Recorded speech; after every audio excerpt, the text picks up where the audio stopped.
Hi, folks. Thom Kennon here, and I'm a bit of an interloper here. I'm more of a marketing, advertising, behavioralist than a publishing guy, a digital publishing guy. But I've been doing digital for as long as there's been digital. So I think hopefully I can help keep this interesting today. I started thinking about our topic, and I began to think, maybe there's a really interesting subtitle for today's panel, and it's more like you're building a lifeboat for your traditional business, and the water's still rising, but you seem to have stopped bailing, and that weird sinking feeling is ebbing, or something like that, right? That's my subtitle.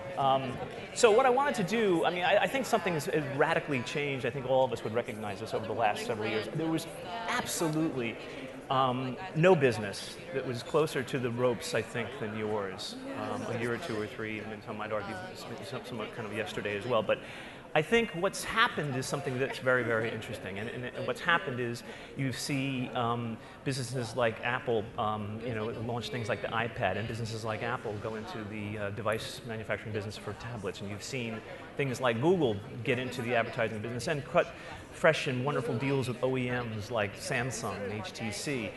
You've seen businesses like Hearst acquire businesses like iCrossing. You've seen businesses like Meredith acquire businesses like Hyperfactory. You've seen 5 million tablets named the Kindle Fire sell over Christmas. I did the trades today, said 3 million new iPads, you can't call them iPad 3 apparently, sold last weekend in just the first markets, okay? Something has changed. The tablet has changed things. There's a huge, I think, disruptive thing happening in yours and our industry right now. So we're here to explore that from, sort of this idea of what ad units, what does content look like in this new world, in this new space?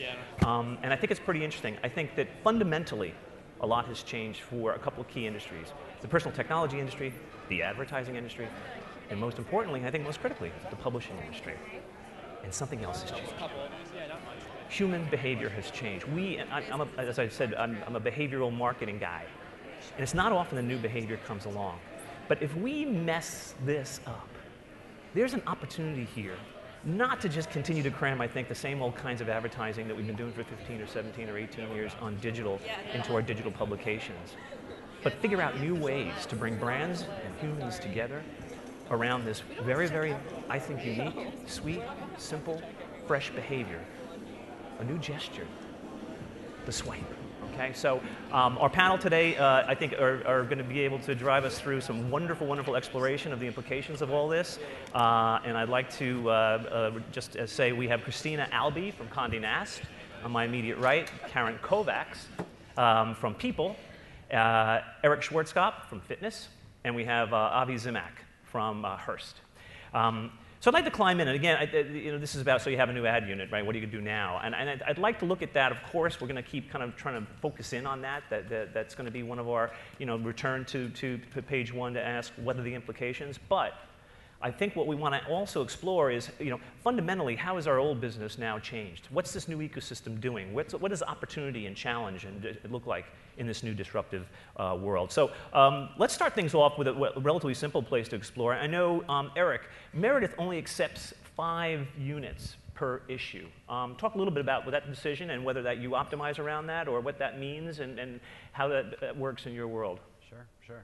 Yeah, it's definitely a different approach from a lot of the other big publishing and media companies out there, but the model, we have many, many brands. 4 of them are in an interactive basis and format, Fitness being one of those, and we have chosen to bring over only offer 5 advertising positions within a given tablet issue, as opposed to bringing over or offering the opportunity for all print ads to come into that space. And so it's it's very much a test and learn. We chose to go down that road because it is a new and evolving space. We wanted to move cautiously, and we felt like let's focus on the consumer first. And so that's why Meredith has gone down the 5 Brilliant. Ad positions. And is that 5 different brands or 5 different just discrete units in that issue? 5 full-page ad positions in one tablet issue, and that would go across all devices. Okay, so fantastic. Apple, Kindle, Nook. And Avi, I know that Hearst likes to, and I think a couple of us here on the panel likes to control the production of your advertising units or your advertising content. Talk a little bit about that decision and how that's working. And because I think that's important, because in the more traditional digital side of the street, you know, agencies like creative shops have more control over that. I know that Apple tried to go into that business myself. I think that they may have dropped that price again this morning since we came in here. But talk a little bit about that decision about designing and developing and producing your own, you know, creative from the ad unit standpoint. Sure. I mean, you know, first and foremost, you know, the model that we have, we actually had a similar model to Meredith, where we, in a few of our publications, we only had a few select spots. But we've done a lot of research, a lot of quantitative, qualitative research. We also wanted to be inclusive in terms of including these editions as part of our rate base, because it is a 100% paid distribution model. So what we do is we invite the advertisers in. When they're already in the issue, they then have the option of enhancing the creative. I think one of the problems right now, and there might be a lot of agency folks in the room today, is that the agencies today don't currently have the capabilities to, you know, to actually code the ads properly so that they fit into the various builds that each of us have. So what we offer as a service, and I think all of our publishing houses do this, is the opportunity to come to us, you know, provide us with certain assets. We'll, you know, use give our guidance and recommendations in terms of what works within this experience, and then we'll actually help on those production fronts and, you know, embed that video for you, or create the 360 rotation, or add the hotspots, tappable content, et cetera. That's great. So we've seen a lot of the news around ostensibly this massive time of engagement and higher click-through rates and better conversion for ad units inside tablet environments. That's very interesting, right? What are we doing, Christina, to capitalize on that, those sort of behaviors from a user standpoint of monetizing our branded content? Recommend building more of those that do work. And we just looked at some information recently, and we're seeing that any type of interaction, a 360-degree interaction, content, a lot of time is still spent on great content that's created from a storytelling perspective in an advertising unit. And you know, it's so great to see that come out in the results as well, because a good ad and a good story still lives, even if it is on a tablet. And also we're seeing really great results from advertising opportunities that are placed well. For example, in Self magazine, there was an ad for a drug, for spider veins. It came through with one of the highest... Did you just get paid for that? No, I didn't. And you know, we also took a pause and we said, okay, good strategic marketing and ideas, you know, common sense, and the things that you guys still know, still work. You just have to think about it a little bit differently in this medium. That's very interesting. And so what that makes me think about is this idea, this new role of content in what used to be an advertising world. So Karen, I mean, that has great implications with regard to the socialization of potential advertising. What does that feel like from your standpoint? Well, at People, we really actually have a three-pronged strategy for tablets. It's, you know, very much about the magazine. What does that look like on the tablet? But we also have a tablet web strategy. So we're optimizing the magazine, designing it for tablet, really creating that magazine immersive like experience with the magazine. But we've also optimized our tablet web experience. So between the pinch and zoom, large photos, that's an important part of the experience. And then also we have a second screen experience. So really understanding how is the user coming to the tablet, right? They can watch video, they can read magazines, they can surf the web. We're designing the experience to suit exactly how the user wants to come in and touch the People brand. Fantastic. Can I chime in on that just for a second in terms of the ad creative? Because I think it's important to know, you know, advertisers provide us with these amazing full-page 4-color ads. When you look at these ads on a tablet, it's viewed the way that it was meant to be seen, the way that the agency has created, because the colors, you know, pop just so much, especially with the new iPad, not the 3, and the high res on that, and you know, the Retina, as they're calling it. Those ads just look pretty phenomenal. I think our job as content providers is to allow for some form of a deeper experience for our consumer, right? So we talk a lot about, you know, all these interactive bells and whistles that we can add, and we do that, and we know through research that the more interactive the ad is, the higher the engagement levels are apt to be. But the fact now that you can look at a beautiful print ad and you're able to tap on that ad and then go to that advertiser's website, I think is bringing you that deeper level of engagement. And then when you take that a step further, I mean, I think it was MRI that just came out with some research stating that 12% of all tablet users are purchasing something off their tablet once a day. 52% are purchasing something off of their tablet once a week. If we can provide that additional extension to the consumer, we've done our jobs, and even if it is as simple as a link. So that's a very interesting model. Essentially what that puts you guys in the position of potentially doing is becoming sort of affiliates, right? I mean, all of a sudden you've got a traditional ad unit that I used to just, spend, 30 seconds lingering over and, with great longing. Now I can share, I can click on, I can go and I can buy something. Are any of you trying to monetize that click that takes people off the unit and into a commercial environment where you actually essentially are driving business for your advertisers? I mean, I think it's something that we're definitely looking at. Right now, we're trying to build the functionality in to be able to do that and do it seamlessly. We're about probably 6 to 12 months away from really kind of creating a great e-commerce solution. And when you think about the tablet and you're sitting there, you're swiping through it or you're touching, you're interacting with these great stories and these great advertising experiences, you're inspired and you want to act immediately and you want to capture that moment. So I think the thinking is right on. It's a completely collapsed purchase funnel opportunity. Karen, what is that? Are you guys capitalizing at all on that? From an editorial perspective, absolutely. I mean, it's fantastic to read people every week and be able to buy the book that you just read the review and you love the review. You could buy it right there. You can buy the songs. It tells you exactly, what's hot this week, and then instantaneously you have it on the tablet. So we're already there as far as an editorial perspective, but great edit. That's why advertisers also and marketers come to content providers, because they're looking also for those editorial credits. We're also months away from, I think, an e-commerce strategy, more specifically than building it off the editorial platform there, but it's an exciting opportunity. We're in the field doing research probably every 6 months. So our Time Inc. Panel of tablet owners also supporting the fact that people are shopping once a week, men and women. So they're really using this to, the behavior is completely changing. Can I jump in there too? It's also in an age where everybody is screaming for ROI. Talk about what is the lure there? That is the ultimate advertising lure. If you're going to advertise in the tablet medium and consumers are clicking through to make purchases, that's the holy grail. Yeah, and so I'd like to explore that a little bit, because I think one of the interesting things about, and not just connecting e-commerce into your advertising content, but also connecting your advertising content into your editorial is interesting to me, and not a traditional advertorial way, but I'd like to explore a little bit about that. And when you think about fitness, Eric, I mean, obviously the opportunity, the way that people share and learn and test new kind of products, new techniques, new gyms, new whatever, that's a very interesting place for non-traditional advertising to be embedded somehow inside the content itself. Are you guys heading in that direction at all?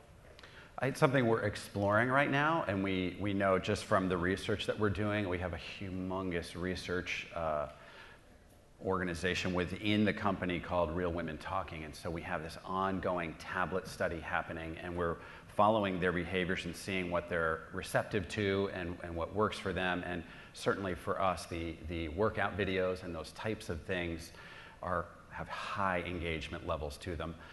Whether we, drop 15-second interstitial commercials at the front side of those is something, we're toying with right now. I was going to say, there are two examples.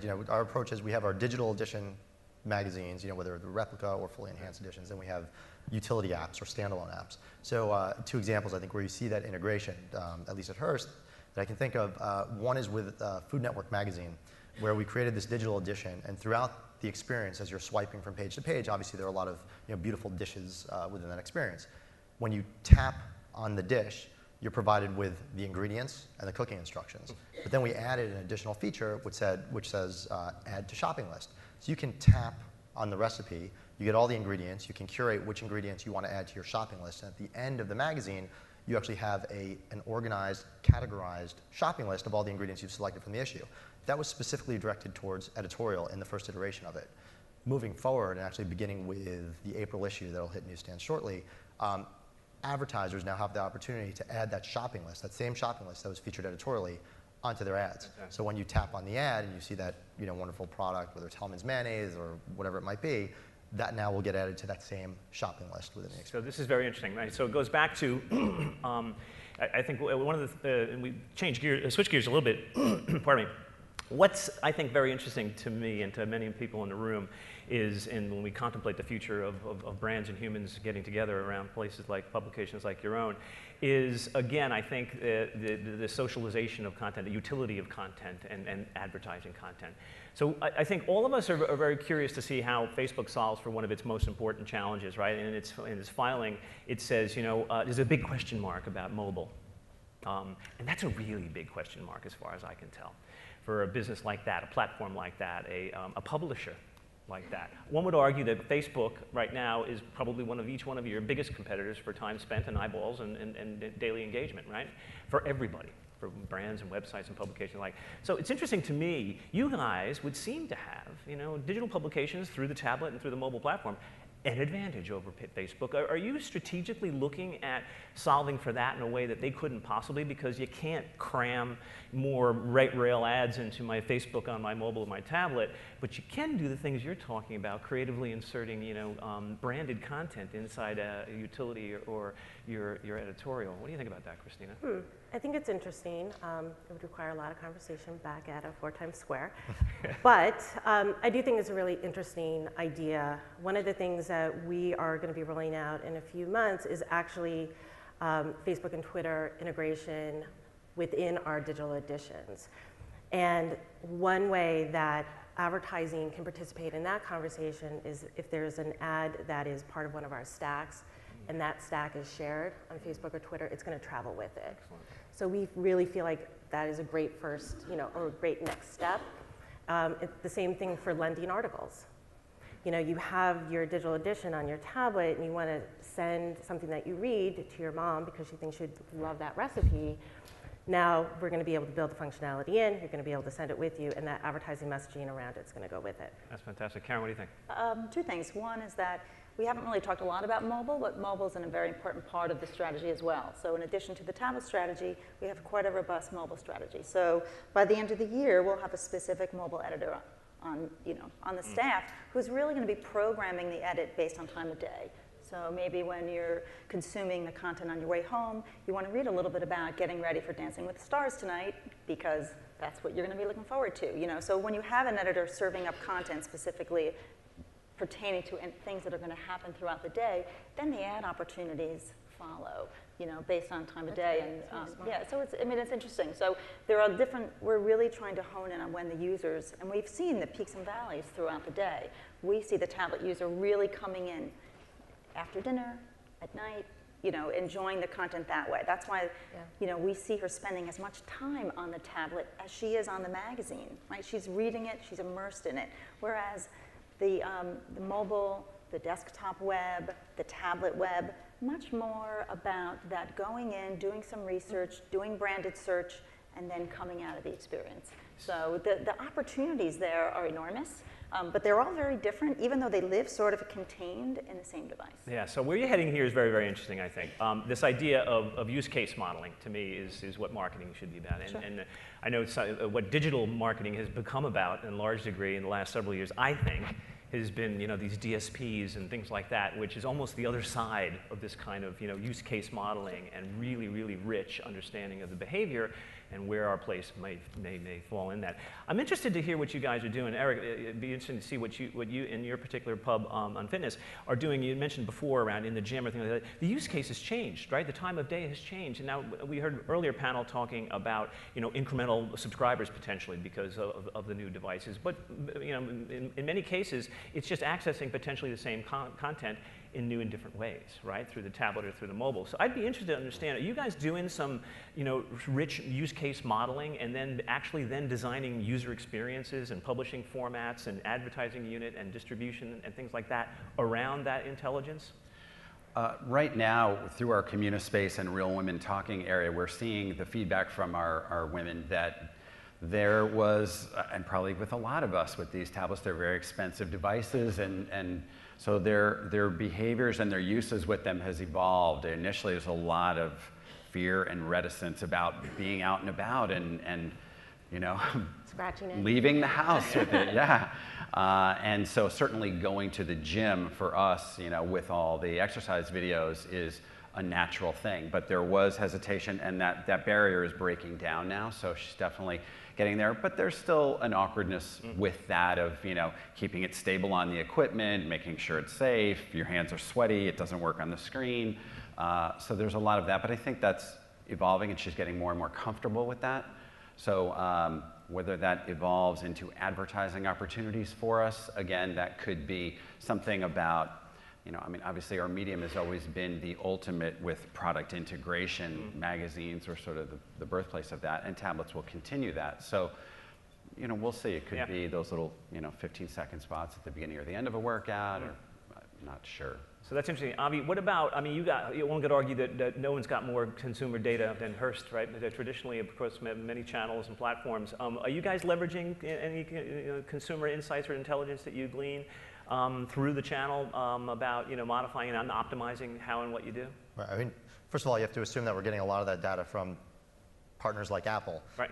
which is a great assumption. Although I think all of us have been pleasantly surprised with that opt-in from the consumers in terms of what they are giving to us or who will opt in. But all we get right now is... You're talking about iAd units specifically? No. Talking about our own experience inside these. The only information we get from Apple right now still is an email, a first and last name, and a zip code, right? So there's things that we can do, and we can compare to our own database and whatnot, but we're just starting to build there. What we do know, which I think is really encouraging, especially for advertisers, is that engagement levels are very high. We know that consumers are consuming this content primarily in primetime hours, right? So I mean, when we think primetime, when we think about the fact that, to your point earlier, Thom, that you're taking a consumer who traditionally during those primetime hours is sitting in front of a TV, and now their lifestyle is changing. I mean, focus group of one. In the evening hours, I can't tell you how often I have that iPad in my lap as I'm watching a show, and I think that's just going to get more and more exciting with things like Apple TV and social integration on television between that and your iPad. But I think it lends a great opportunity for advertisers because you know that you've got the attention of these readers, you've got these high engagement rates during those primetime hours. I think the other thing that you have to consider is where and when they're consuming this content. And one thing that we know from these tablet devices, if you just look at the sales figures, number one is the majority of these tablets being sold are sold Wi-Fi only. You don't necessarily have the 3G and the 4G, even though they've just come out with it. We also know that the consumption of content is being done primarily offline. So you have to, when you're creating your ad messages, figure out what's going to work when that user is offline. And does it make sense to add all the traditional web components? We know through our research, consumers don't want that. They don't want pop-ups. They don't want necessarily that same experience. So these are all things that I think advertisers should keep in mind as they're designing for this medium. So you talk about Apple and partnerships and things like that. It's very curious, I think, this the new world, it seems to me, to be realigning around partnerships and relationships. So the role of the creative agency or the media agency is changing and evolving. The role of the platform and like Apple and Google might be evolving. I'd be curious, and again, going back to something I'd mentioned at the top, is this, I'm very interested in what I think is a very innovative and very, very opportunistic strategic move with businesses like Meredith acquiring Hyperfactory, which is a digital shop focusing on mobile, and Hearst with iCrossing a couple of years back. So to me, that's very interesting. Strategically, how are you integrating that kind of smarts, those kind of internal partners in realigning the value chain and the control and the monetization of your content? We have so many assets at our disposal at Meredith, and the acquisitions the company's made over the past 5 years have really diversified our capabilities. And so every day we're training our salespeople to make sure they're well versed in all of the different divisions that the company owns. And for us, mobile and tablets just become a bigger piece of the pie. It's Avi and I were talking earlier that there were a lot of people back in the day in the Stone Ages where there was only print, and then radio was born, and they were like, it's the end of print, and then TV came in, and the other mediums were like, it's the end of our mediums, and everybody finds a way to work together, and that will be the same certainly for mobile and tablets, and it's just another way for us to get our advertisers' messages in front of in our case, this woman at every touch point in her life. I think it's exciting. Go ahead. Say again? Well, thank you, Karen. Good friend and colleague. She's good, isn't she? I know, I love Karen. So I run the studio at Conde Nast. It's one of the roles that I have there. And we are 100% focused and are for hire to build digital solutions for our partners. We build across desktop, mobile, any emerging platform, social. And we feel, our roles have changed in the last 2 years. All of a sudden, it is a whole new business unit for all of our companies. And we have dedicated resources and a lot of money and a lot of time on tools and R&D work that we are taking out on a quarterly basis. So we want to help inspire the conversation as well, the conversation about interaction and bringing sight, sound, emotion to our brand partners that lives alongside the sight, sound, emotion of our content now, all in high def. So with that, you know, we go out, we have this great presentation where we talk about best practices, what we know, and how we can help you. So we use it as really a service and a solution. We work with a lot of digital agencies. In fact, those are some of our most fun projects. We work with Deutsch, we work with AKQA, and together, when you bring the innovation and those creative directors together, you can build some pretty spectacular stuff. Yeah. I mean, we have a very similar situation. Timing Studios, we go out to market together, and I think the key is the fluidity of communication, because often you have many players, but we're all in it together, and actually has helped deepen our connection to a lot of our key partners. So recently, Oreo celebrated its 100th anniversary, which was fantastic. You got paid for that, didn't you? No, I did not. I did not. But it was, you know, an exciting time for them. They had done a lot of interesting creative executions in print. They had run a 4-page gate, and we worked with them to develop what that would look like in the tablet experience. And a really great partnership with MediaVest, Draft, the clients, but all of that works together because the fluidity of the communication, the dedication to really bringing it to life, and bringing two things that we think, you know, great advertising is great advertising and where it lives, right? Grab their attention, you know, gain their interest, call to action. But, you know, two things are important. The functionality. The functionality has to be intuitive, right? Because if everyone is automatically doing this, so when they see the ad, you want the functionality to be obvious. And then the experience has to add more value. So in the Oreo case, clean execution really made it easy to see. Go to the website, go watch old and new, you know, commercials on YouTube, or see the other 9 whimsical ways Oreo could tell the story of the past 100 years. But really fun, clean, easy experience. But we only got there because we all worked very closely together. Fantastic. So listen, I know that we've got about a minute left, and I would love to, this is an amazingly insightful set of birds sitting on this particular wire. I'd love to, in the minute that we have left, if we could open it up. I think there's someone with a mic. Does anybody have any questions they'd like to ask our captive audience here before we lose the clock? Sir, in the 6th row, right there. The microphone's coming to you. Just wondering if you guys could talk a little bit about the separation of church and state, i.e. advertising and editorial. And do you see that as a thing of the past with this new model? I mean, I'll take that. You know, I think that Food Network example, you know, kind of nicely describes how that relationship is going to be moving forward. You know, none of us want to jeopardize the editorial integrity of our brands, but there are unique opportunities. I think whether it's in these digital editions or through these utility apps. I mentioned this, Mary Claire came out with a utility app where you go through an experience, you have a makeover tool where you can actually apply makeup right on your iPad onto a model. What the user doesn't necessarily know at first glance is that all the product within that experience is all Chanel branded beauty product, right? But then they have the opportunity to go ahead and purchase that product going through Chanel.com. It's not that obvious to the user. I don't think that's really jeopardizing that church-state relationship. It was a sponsored app. I think more of you know, some of the unique tools that we're all coming out with, just lending that opportunity to advertisers if they see something that's unique. We need to do that, but we're not going to have our editors all of a sudden just writing about brands and weaving that into the editorial content that they put inside those magazines. I would second that. I would say a definitive no, because really the functionality of the tablets enables the editors to tell the story differently. When you add video, when you add a lot of multimedia assets together, you know, we're all about storytelling. It just makes it a little bit deeper. And that creates more ad opportunities, right? The usage change, and then therefore makes that connection. But I will say quite definitively, they still remain separate because the user has that expectation that they will be separate.